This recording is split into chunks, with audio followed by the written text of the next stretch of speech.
In Victoria, they are going ahead with changes to casual pay. They want business to pay for it after government does the thing at the start. And Judith Sloan writes beautifully today about how this is going to be a pilot scheme for what might happen federally. If that's the case, it's yet again a war on business at a time when business has had it kicked up the backside. If you survived the past 2 years, that is heroic. Yep. But you have bruising. Yep. You have black eyes. Yep. It is not like the past 2 years didn't happen, but for the Labor Party, it seems to be business has never had it so good. Yeah, kick them when they're down. Kick them when they're down. Look, business needs to recover, and I think Victorian government is trying to set up all this for the federal election, Paul. They know this is a failed scheme. It's not going to work for business. It's not going to work for anyone, but they'll just promise it for 2 years just to try and get Labor over the line.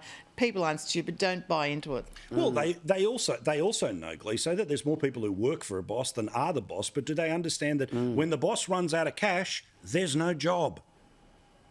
Well, if it's industrial relations that you're talking about as being a centrepiece of the Labor's policy heading into the next election, please don't replicate what happens in Queensland, because what happens in Queensland is the unions run the show. They increase the cost of every building project in this state by about 30%. It's an extortion racket. They run it beautifully. It's a model that I'm sure federal Labor is eyeing off very, very closely, because we know how much they rely on unions for their funding. Between Victoria and Queensland, Albo's got the perfect model to bugger up the country.